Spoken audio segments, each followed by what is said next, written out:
visit him a long time ago. Everybody said you must be doing something wrong. Hi everyone, welcome back to Megale Ministries podcast. Megale Ministries podcast. My dad always gets upset when I say Megale. It's Megale. And we're going to be continuing our Bible plan, Freedom from Sin. We're on day 4, and we're almost at the end.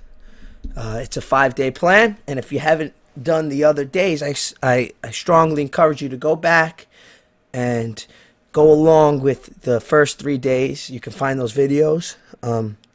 Maybe I'll leave a link, or it'll be on the top right, I think it is, of your screen.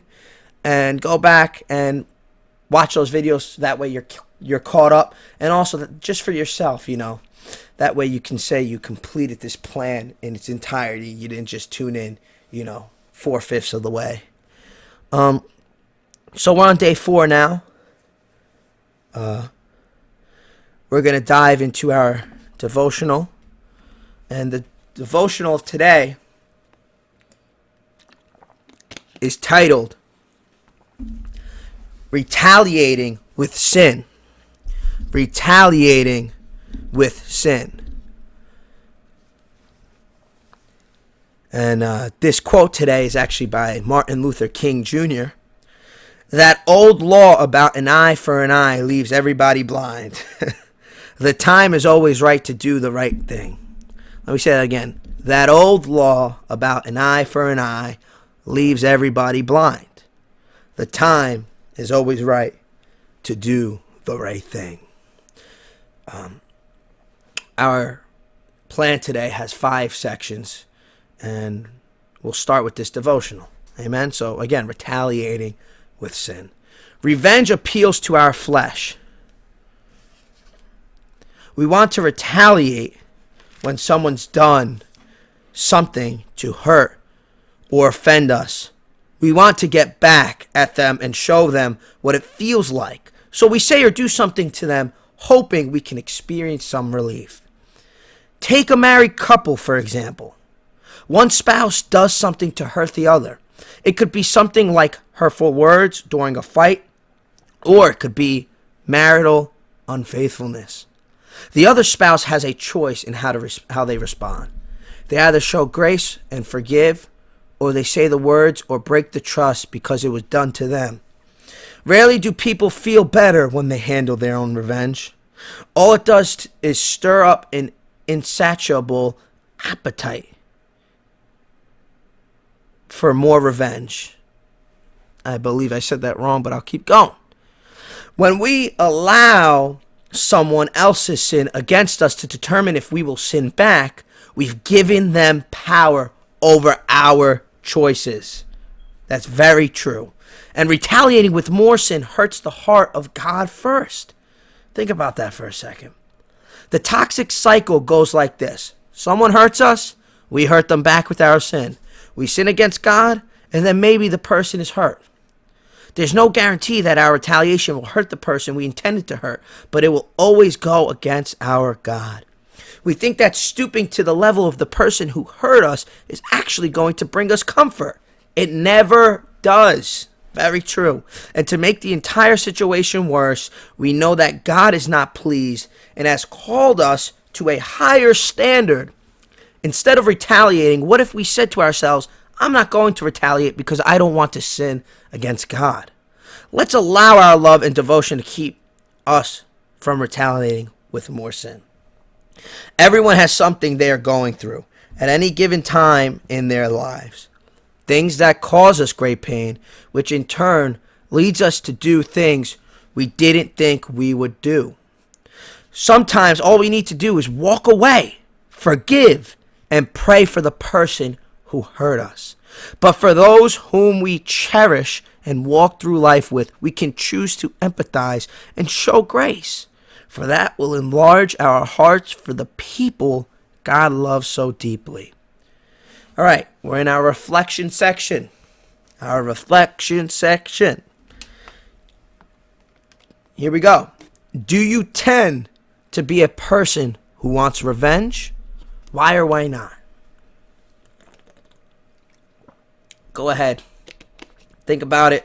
Say it or write it down. If you've been taking notes with this study all week and you've been keeping these reflection sections, go ahead, write that down. Next one. Think of a time when you retaliated with more sin. Confess it and ask God to give you the strength to show grace next time. Amen. Okay, so we're going to head into section 2 of 5. We're going to start reading. Again, remember, if you have to pause at any time, feel free. Write your notes down. Highlight, whatever you got to do. This first section, the first passage we're going to be reading out of is Matthew chapter 5, verses 38 to 40.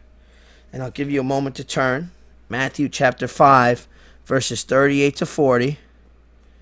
And you can turn there with me. I'll read out of my Bible today,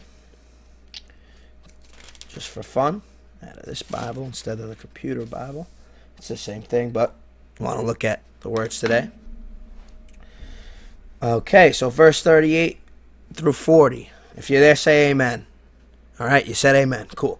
Ye have heard that it hath been said, an eye for an eye, and a tooth for a tooth.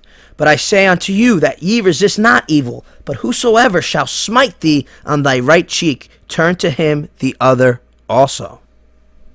And if any man will sue thee at the law, and take away thy coat, let him have thy cloak also. You see, this is what was so beautiful.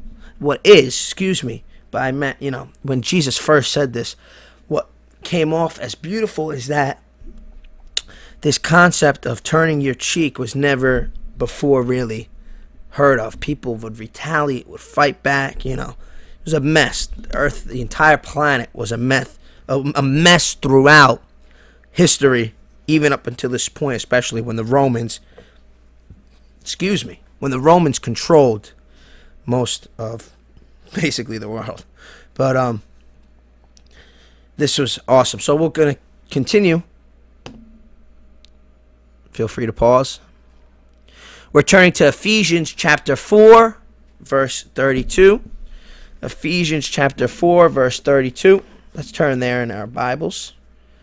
Ephesians chapter 4, verse 32.